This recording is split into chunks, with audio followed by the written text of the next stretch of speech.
नमस्कार साथियों, स्वागत है आप सभी का हमारे YouTube चैनल सिलेक्शन पॉइंट पर। दोस्तों, आज की क्लास में हम जो राजस्थान की छोटी मोटी रियासतें हैं, जैसे जैसलमेर के बाटी वंश, करौली के यादव वंश और आबू के परमार वंश, इनके बारे में एक एक दो दो लाइनें हैं, महत्वपूर्ण है थोड़ी, तो उन पर चर्चा करेंगे हम। ठीक है। और जो अगली क्लास रहेगी उसमें हम भरतपुर के जाट वंश के बारे में भी चर्चा करेंगे, क्योंकि हो सकता है कि कई बार इनसे संबंधित भी प्रश्न आ जाते हैं। और ये तो बात आप मानकर ही चलो कि जिस प्रश्न को हम ये सोच के छोड़ देते हैं या जिस टॉपिक को हम ये सोच के छोड़ देते हैं कि इसमें से प्रश्न नहीं आना है, तो जो पेपर बनाते हैं, एग्जामिनर होते हैं, वो यही सोचते हैं कि बच्चा कहाँ पर छोड़ रहा है और क्या छोड़ रहा है, और वहीं से ही एग्जामिनर प्रश्न उठा देता है। ठीक है। तो ज़्यादा इनके बारे में महत्वपूर्ण बातें नहीं हैं। जैसे जैसलमेर के शासकों में तो अर्ध शाक्य हैं, वो प्रसिद्ध हैं। इसके अलावा जैसलमेर में कुछ स्थापत्य कला के हैं, जैसे कोई मंदिर है, दुर्ग है, हवेली है।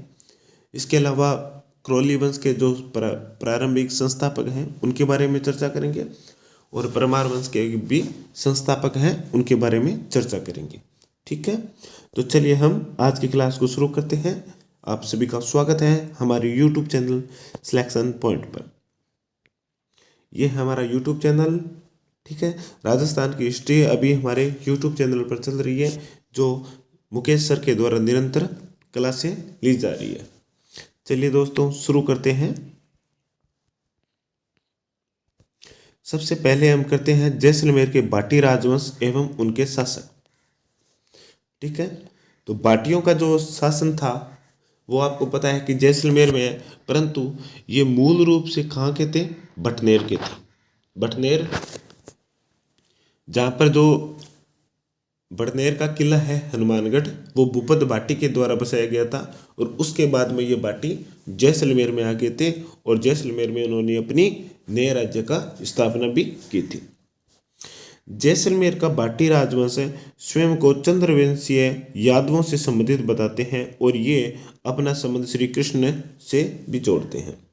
जैसे कछवाए वंश का बताया था ना, वो स्वयं को भगवान श्री राम के ज्येष्ठ पुत्र कुश का वंशज मानते हैं। उसी प्रकार जैसलमेर के जो बाटी राजवंश है वो स्वयं को चंद्रवंशीय यादवों से संबंधित मानते हैं और अपना संबंध श्री कृष्ण से जोड़ते हैं। अगला पॉइंट है कि विजय राज के शासन काल से बाटियों का नियमित इतिहास में मिलता है। ज़्यादा महत्वपूर्ण बात नहीं है, बस थोड़ी सी है, ध्यान रखना कि विजय राज के शासन काल से ही बाटियों का नियमित इतिहास मिलता है।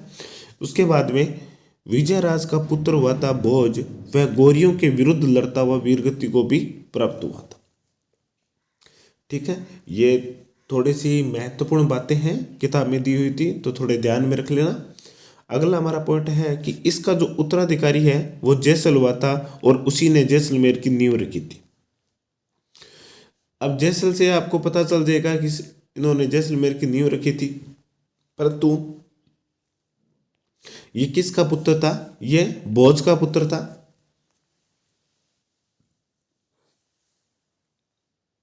जिसने जैसलमेर की नींव रखी थी। ठीक है। ये तो ऐतिहासिक रूप से कुछ महत्वपूर्ण बातें हैं, थोड़ा सा ध्यान में रखनी है। परीक्षा की दृष्टि से उतने महत्वपूर्ण फैक्ट नहीं है इसमें कि जैसलमेर का बाटी राज स्वयं को चंद्रवंशीय भगवान श्री कृष्ण से जोड़ते हैं, एक बात। दूसरी बात, विजय राज के शासनकाल से लगातार शासकों के नियमित शासकों के इतिहास मिलता है। विजय राज का पुत्र भोज हुआ था, जो गौरियों से युद्ध करता हुआ वीरगति को प्राप्त हुआ था। उसके बाद में भोज का पुत्र जैसल आया, जिसने जैसलमेर की नींव रखी थी। ठीक है। इसके अलावा जैसलमेर का जो सबसे महत्वपूर्ण पॉइंट है, जिससे प्रश्न आने की लगभग अगर संभावना रहती है, अगर कि जैसलमेर की बाटियों से संबंधित अगर कोई प्रश्न आएगा, तो वो इन जो 2.5 शाखे हुए हैं, प्रथम मूलराज के समय, दूसरा दू से दूदा के समय, और तीसरा लूणकरण के समय। तीसरा अर्धशाका हुआ था। तो अर्धशाका का मतलब क्या होता है, चलिए पहले हम शाका से संबंध करते हैं। शाका का अर्थ क्या होता है कि जब कोई बाहरी आक्रमणकारी करता है तो सबसे पहले क्या करते हैं कि राजपूत शासक है, ये देख लेते हैं कि अगर हमारी स्थिति कमजोर रहेगी,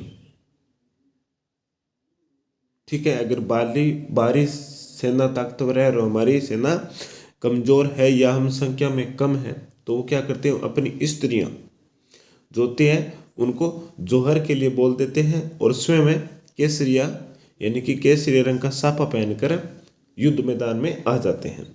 और उसे हम बोलते हैं केसरिया करना, यानी कि लड़ते हुए वीरगति को प्राप्त करना केसरिया हो गया। और बाहरी आतंकताओं से खुद की इज्जत को, खुद की पवित्रता को बनाए रखने के लिए जो उनकी औरतें होती थी वो खुद के ही अपना देह संस्कार कर लेती। हो सकता है कि अग्नि में करती, हो सकता है कि जल में करती। जैसे जल का हमें उदाहरण मिलता है रणथंभौर के दुर्ग में, और अग्नि का हमें उदाहरण मिलता है पद्मिनी के समय चित्तौड़गढ़ में। ठीक है, ये होते हैं, इन दोनों को मिलाकर कहते हैं शाका। इन दोनों को मिलाकर क्या क्या कहा जाता है, शाका कहा जाता है। परंतु जैसलमेर का जो तीसरा शाका हुआ था ना, उसमें क्या हुआ था कि राजपूतों ने तो केसरिया कर लिया था,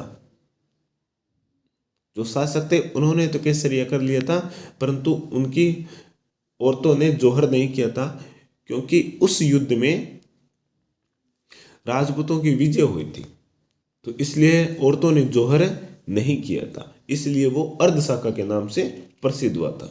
ठीक है, तो चलिए अब इन शाकों के बारे में पढ़ते हैं कि इनसे कौन सबसे महत्वपूर्ण बात, नंबर 1 कि शासक कौन था और आक्रमणकारी कौन था।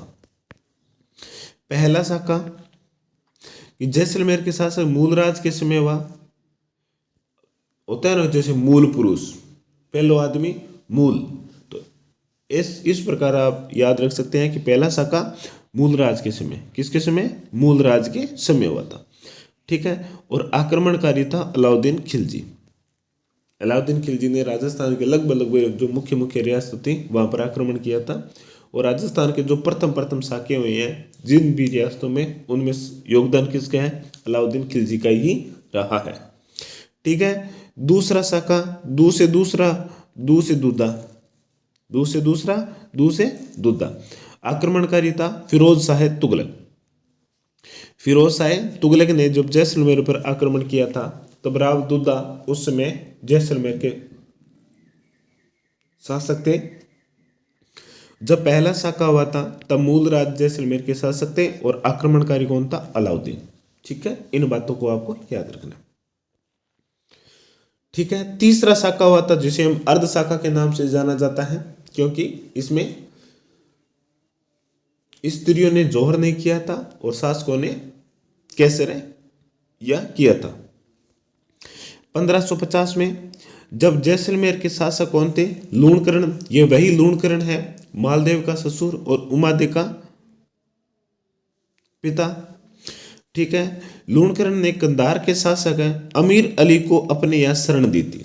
किसे, लूणकरण ने कंधार के शासक अमीर अली को यहां पर शरण दी थी, परंतु अमीर अली ने विश्वासघात किया था, और विश्वासघात करते हुए अचानक आक्रमण कर दिया था, जिससे लूणकरण लड़ते हुए वीरगति को प्राप्त हो गए थे। परंतु जो अन्य राजपूतों थे उन्होंने अमीर अली को वहीं पर ही मार डाला था। तो इससे क्या हुआ कि लूणकरण की तो मृत्यु हो गई, यानी कि उनका केसरिया तो हो चुका था, परंतु अमीर अली जो मुस्लिम सेना थी उनको हराया भी गया था और उनको मार डाला था, जिससे स्त्रियों ने, वहाँ की जो जैसलमेर की बाटी शासकों की स्त्रियां थी, उन्होंने जौहर नहीं किया था, इसलिए इतिहास में ये अर्धशाका के नाम से प्रसिद्ध है। ठीक है, इस बात का आप ध्यान रखना। पहला शाका एक बार पुनः कर देते हैं। पहला शाका मूलराज के समय अलाउद्दीन आक्रमणकारी, दूसरा साका रावल दूधा के समय, आक्रमणकारी फिरोज शाह तुगलक, तीसरा अर्ध साका 1550 में, 1550 में। ठीक है। जैसलमेर का शासक राव लूणकरण, आक्रमणकारी था अमीर अली जो कंधार के थे। ठीक है, इन बातों को ध्यान में रखना। अगला हमारा पॉइंट है कि इसमें लूणकरण अपने साथियों के साथ लड़ता हुआ वीरगति को भी प्राप्त हुआ था, किंतु अंतिम रूप से इसमें विजय किसकी हुई थी? भाटियों की हुई थी, जिसके कारण स्त्रियों ने जोहर नहीं किया था। ठीक है, तो इसलिए इतिहास में इसे अर्ध साका के नाम से भी जाना जाता है। किस नाम से जाना जाता है? अर्ध साका के नाम से भी जाना जाता है। इतिहास में से अर्ध साका के नाम से भी जाना जाता है। ठीक है। अगला हमारा प्रश्न है कि वह जैसलमेर का शासक जिन्होंने मुगलों की अधीनता स्वीकार की थी। अकबर के जब नागौर दरबार लगाया था 1570 में, तब जैसलमेर का शासक हर्राय बाटी था। इन्होंने अकबर की अधीनता स्वीकार की थी और अपनी पुत्री का विवाह भी उसके साथ किया था। तो एक रियासत ये और होगी जैसलमेर ने के बाटी वंश, जिन्होंने मुगलों से वैवाहिक संबंध स्थापित किए थे। सबसे पहले जयपुर के शासक बारमल, उसके बाद में बारमल के पुत्र भगवंत दास, उसके बाद में जोधपुर के शासक मोटा राजा उदय सिंह, और उसके बाद में जैसलमेर के बाटी राजवंश। इन्होंने मुगलों के साथ अपने वैवाहिक संबंध स्थापित किए थे। ठीक है, तो इन बातों का ध्यान रखना कि सेकंड ग्रेड में तो ये विशेष रूप से टॉपिक भी है कि राजपूत और मुगलों के संबंध के बारे में। तो कौन कौन सी रियासतें हैं जिन्होंने मुगलों के साथ वैवाहिक संबंध स्थापित किए थे? कछवाई वंश, राठौड़ वंश और भाटी वंश। इन तीनों रियासतों ने मुगलों के साथ वैवाहिक संबंध स्थापित किए थे। ठीक है। अगला हमारा पॉइंट है कि भाटी वंश का अंतिम शासक कौन था? तो हमारा उत्तर रहेगा जोहार सिंह। कौन रहेगा? जोहार सिंह भाटी राजवंश का अंतिम शासक था। ठीक है, जोहार सिंह भाटी राजवंश का अंतिम शासक था। ठीक है, इसमें आप इन तीनों शाखों को याद रखना। नंबर अगर तो दूसरा प्रकार का प्रश्न आएगा तो कौन सा शासक था जिसने अकबर की अधीनता स्वीकार की थी या नागौर दरबार में अपनी उपस्थिति दी थी? और इससे ज़्यादा अगला और प्रश्न पूछा जा सकता है कि भाटी राजवंश का अंतिम शासक कौन था? तो जोहार सिंह थे। ठीक है, चलिए आगे चलते हैं। अब हम जैसलमेर के कुछ स्थापत्य कला के बारे में पढ़ लेते हैं। जैसलमेर का किला वैसे तो यह कला संस्कृति के टॉपिक में है, परंतु छोटी मोटी बातें हैं वो थोड़ा ध्यान में रख लेते हैं कि यह किला त्रिकुट पहाड़ी पर स्थित है। ठीक है, याद रखना त्रिकुट पहाड़ी पर। नंबर 2, ये बलुआ पत्थरों से, पीले रंग के जो बलुआ पत्थर है उनसे बना है। बहुत ही शानदार किला है। और जैसलमेर में पीले रंग से बहुत ही ज़्यादा लगाव है और प्रकृति ने यहाँ पर भरपूर मात्रा में दिया है। मिट्टी देखो तो पीली है, यहाँ की पीली भूरी मिट्टी है। और यहाँ पर तो लगभग जो घर है वो भी पीले रंग के पत्थरों से बने हुए हैं, क्योंकि पीले पत्थर यहाँ पर बहुतायत मात्रा में पाया जाता है। और जब इन पीले पत्थरों पर सूरज का प्रकाश पड़ता है तो वो बहुत शानदार तरीके से चमकते भी हैं। और चमकने के साथ साथ एक बात और भी है कि गर्मियों में ये बहुत गर्म भी बहुत ज़्यादा रहते हैं। ठीक है, इसे सोनार किला या गोल्डन फोर्ट के नाम से भी जाना जाता है। इसके अलावा सुवर्णगिरी के नाम से भी जाना जाता है, सुवर्णगिरी। इसके अलावा एक किला और है सुवर्णगिरी के नाम से जाना जाता है, वो जालोर का दुर्ग है। ठीक है, ये सुवर्णगिरी है, वो सुवर्णगिरी है। ठीक है, जैसलमेर का किला। ठीक है, चलिए आगे चलते हैं। अब इस हवेली को मैंने यहाँ पर लिखा है, तो इस हवेली को लिखने का पीछे एक रीजन है, क्योंकि इससे संबंधित एक प्रश्न आ चुका है।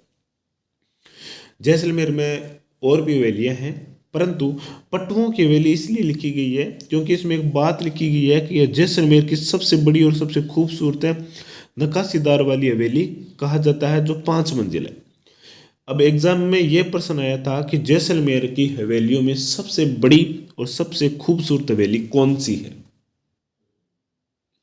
तो उनमें है पटुओं की हवेली। कौन सी है? पट्टुओं की हवेली। पट्टुओं की हवेली जो कि 5 मंजिल है, इसके अंदर ही 5 वेलियां बनी हैं, वेलियां नहीं है, हवेलियां हैं यहाँ पर, जो कि गुमान चंद पटवा ने अपने 5 बेटों के लिए 1805 में बनाई थी।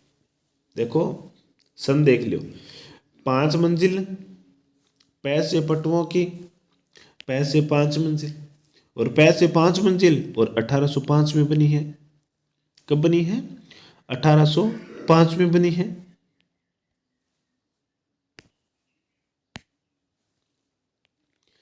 ठीक है, और ये जैसलमेर की सबसे बड़ी हवेली है।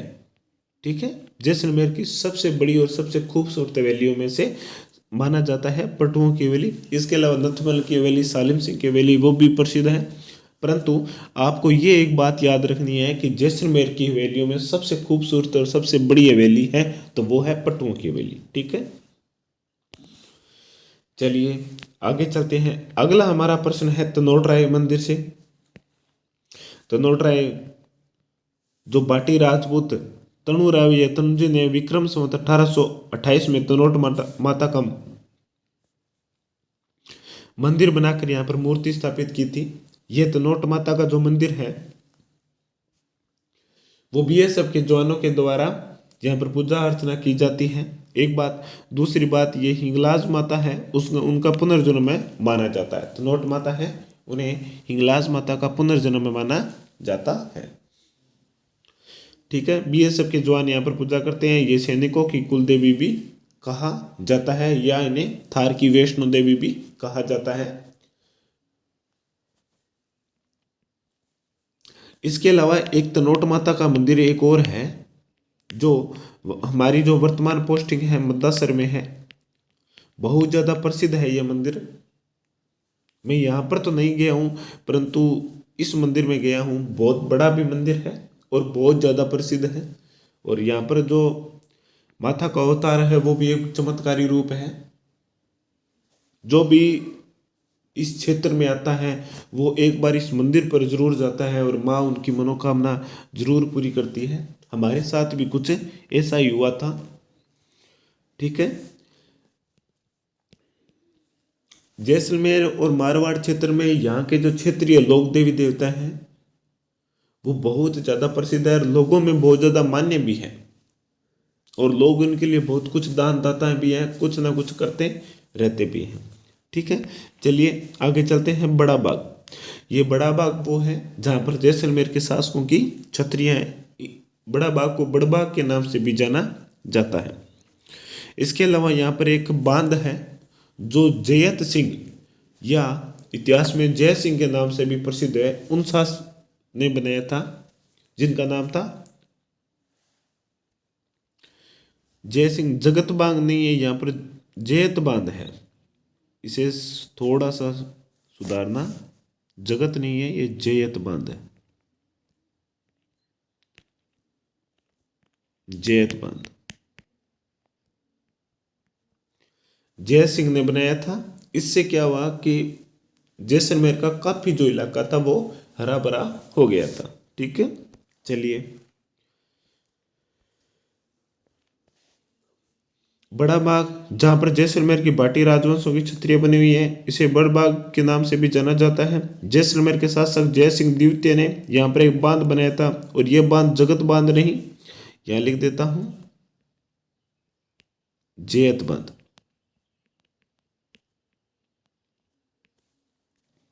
जिसके कारण जैसलमेर का काफी हिस्सा हरा भरा हो गया था। इसके अलावा जय सिंह द्वितीय को, जिनकी 1743 में यहाँ पर मृत्यु हो गई थी, तो उनके पुत्र लूणकरण द्वितीय ने यहाँ पर अपने पिता की याद में छत्री भी बनाई थी।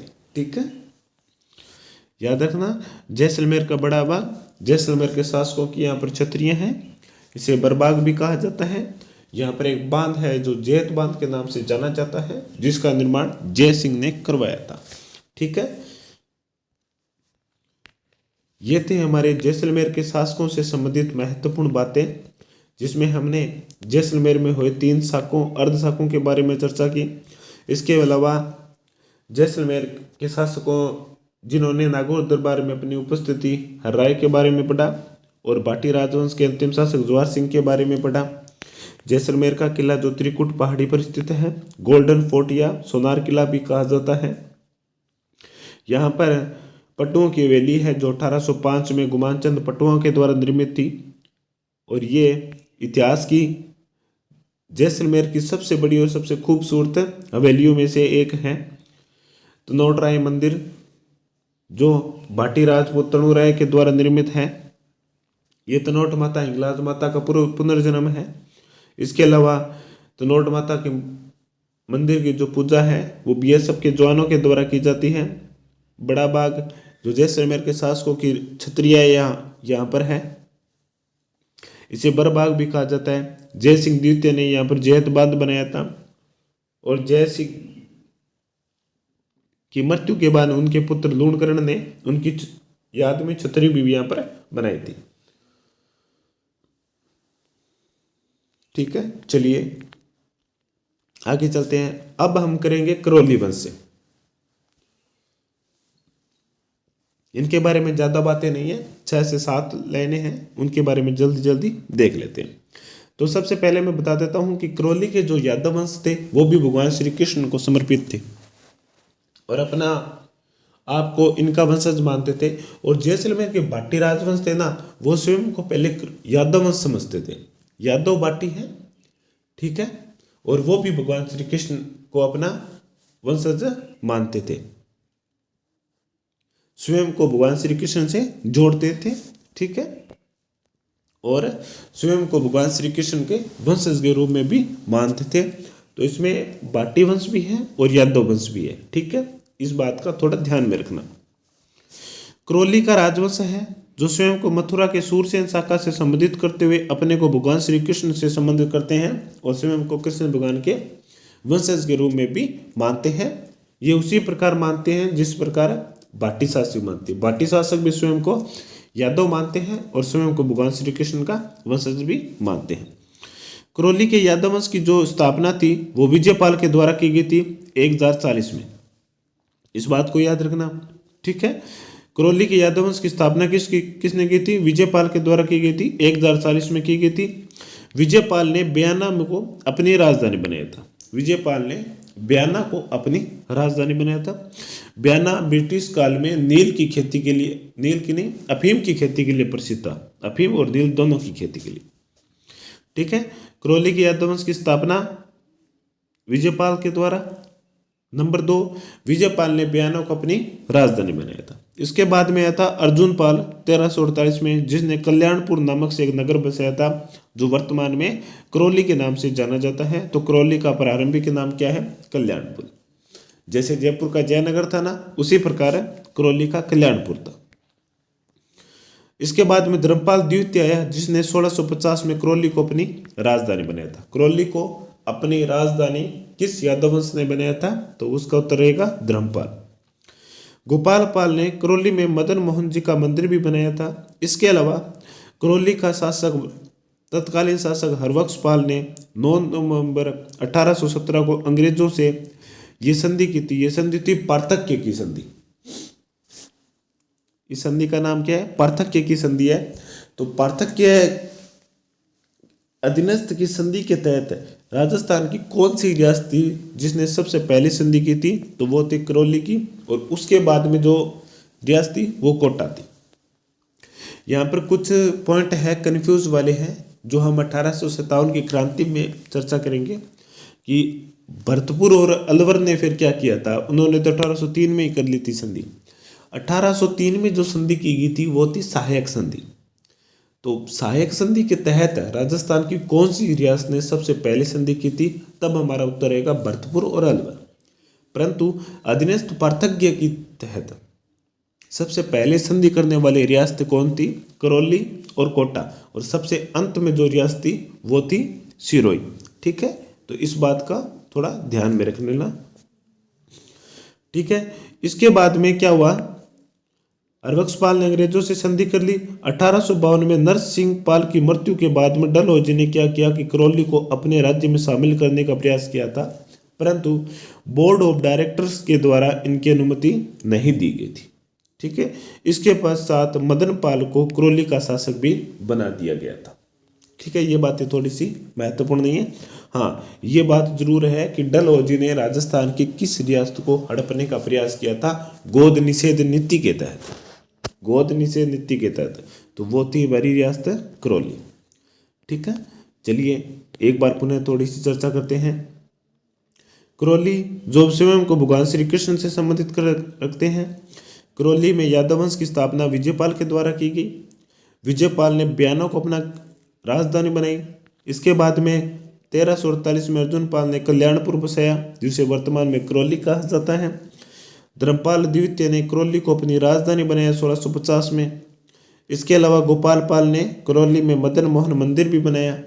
इसके बाद में हरबख्श पाल ने 9 नवंबर 1817 को अंग्रेजों से संधि कर उनकी अधीनता भी स्वीकार कर ली थी। इन संधियों के पीछे कारण क्या था अंग्रेजों से? वो था कि मराठों से बहुत ज़्यादा राजस्थान की रियासतें बहुत ज़्यादा प्रभावित थी।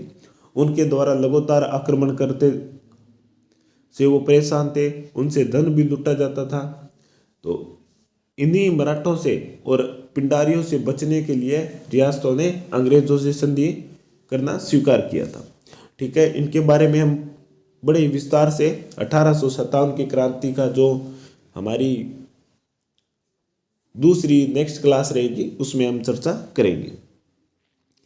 ठीक है, 1852 में नरसिंह पाल के मृत्यु के बाद में डलहौजी ने इसे हड़पने का प्रयास किया, परंतु वो बोर्ड ऑफ डायरेक्टर ने इसकी अनुमति नहीं दी थी। ठीक है, ये थे करौली के इतिहास के बारे में महत्वपूर्ण बातें। अब देखते हैं कैला देवी मंदिर के बारे में। कैला देवी मंदिर जो कि त्रिकुट पर्वत पर स्थित है। ठीक है, कि घाटी में काली सील नदी के किनारे स्थित है। कैला देवी का मंदिर त्रिकुट पहाड़ी की जो घाटी है वहाँ पर काली सील नदी है, उसके किनारे स्थित है। कैला देवी की स्मृति में लक्ष्मी मेला लगता है। इसके अलावा कैला देवी जो मीणों की आराध्य देवी है, उनके द्वारा यहाँ पर लंगूरिया नृत्य भी किया जाता है। और यहाँ पर लंगूरिया इसलिए कहा जाता है क्योंकि यहाँ पर एक हनुमान जी का मंदिर भी है पास में भी, तो जिसे यहाँ के लोग लंगूरिया के नाम से जाते हैं। और उनकी भक्ति में लीन होकर जो नृत्य किया जाता है उन्हें लंगूरिया नृत्य भी कहा जाता है।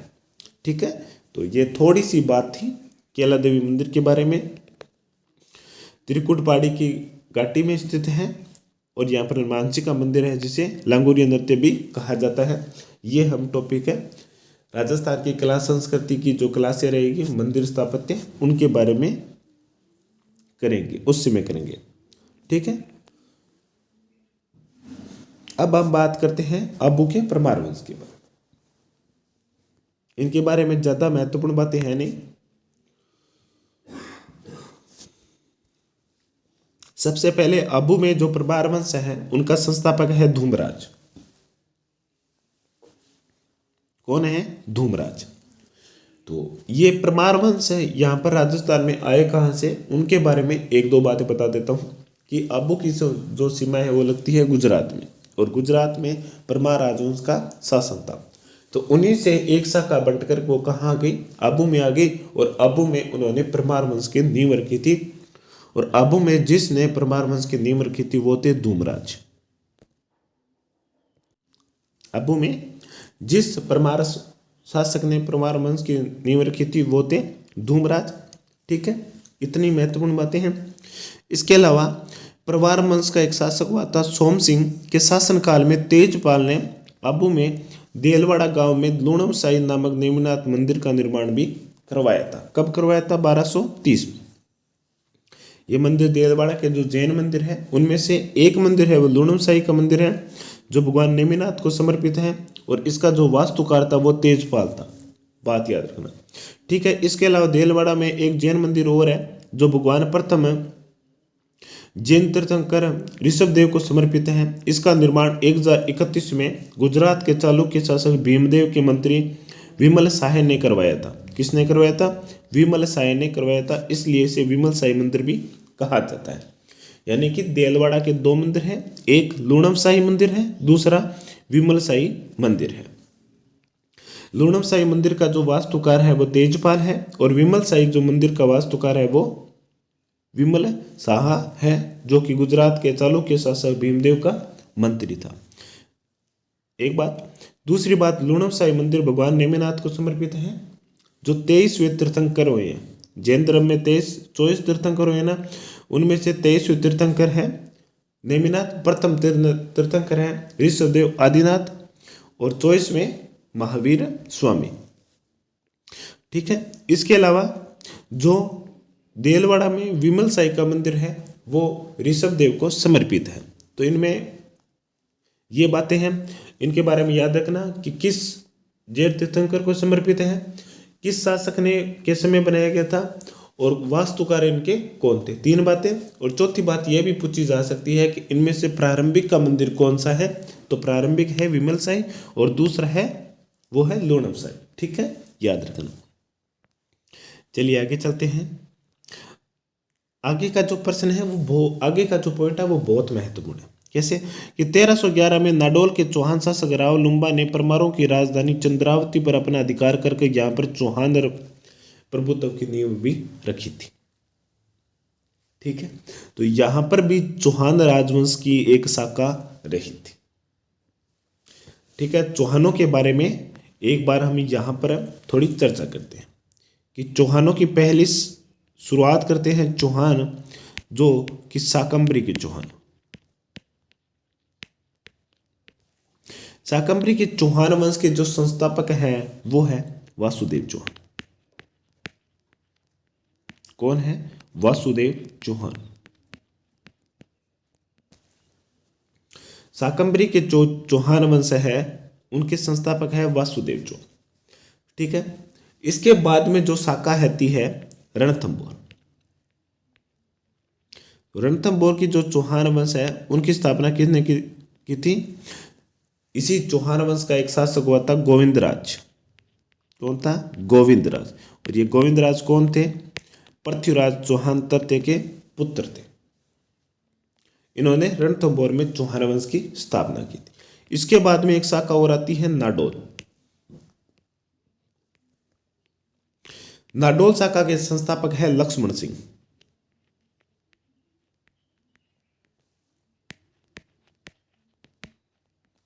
बहुत बार जिक्र किया है हमने इनके बारे में। कौन है? लक्ष्मण सिंह है। ठीक है, चौहान वंश शाकंभरी के चौहान वंश है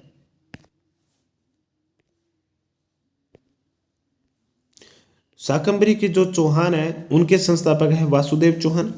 इसके अलावा रणथंभौर के चौहान है उनके संस्थापक है गोविंदराज। नाडोल के जो चौहान है उनके संस्थापक है लक्ष्मण सिंह। याद रखना क्योंकि कई बार संस्थापक से संबंधित पूछ लेते हैं। चौहान वंश शाकंभरी, वासुदेव चौहान, और इसी चौहान वंश का एक शासक हुआ था गोविंदराज जिन्होंने रणथंभौर में चौहान वंश की नींव रखी थी। ठीक है, नाडोल के जो चौहान वंश है उनके संस्थापक हैं लक्ष्मण सिंह। ठीक है, ये तीनों रियासतें कंप्लीट। चलिए आगे चलते हैं।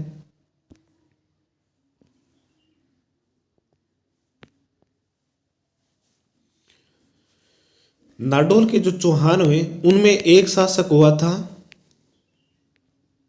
कीर्तिपाल। इन्होंने जालोर के चौहान वंश की नींव रखी थी। किनकी? जालोर के चौहान वंश की नींव रखी थी। ये नाडोल के शासक हुए थे अलहण। क्या नाम है उनका? अलहण।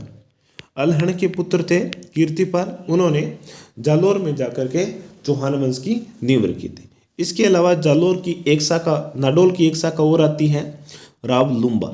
क्या नाम आता है? राव लुम्बा। राव लुम्बा ने क्या किया था? चंद्रावती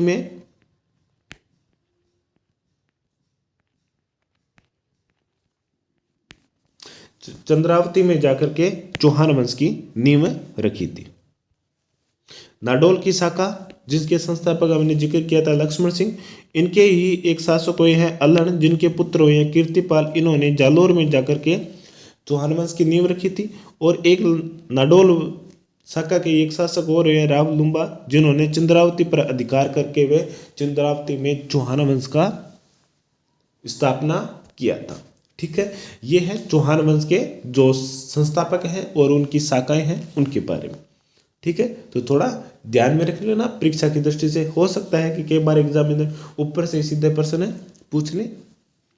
ठीक है, और दोस्तों यहीं पर आज की हम हमारी क्लास को समाप्त करते हैं। अगली क्लास जो हमारी रहेगी उसमें हम ज़्यादा बड़ी नहीं रहेगी, उसमें सिर्फ हमें जो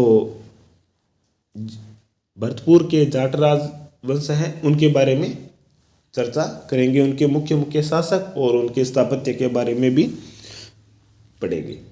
ठीक है। एक बात और है कि हमारी जो लास्ट क्लास थी उसमें हमने एसएसटी के विषय के बारे में थोड़ी चर्चा की थी कि कहाँ से पढ़ना है, तो लगभग यही कमेंट आए थे कि बहुत अच्छा है, बहुत अच्छा है। ठीक है।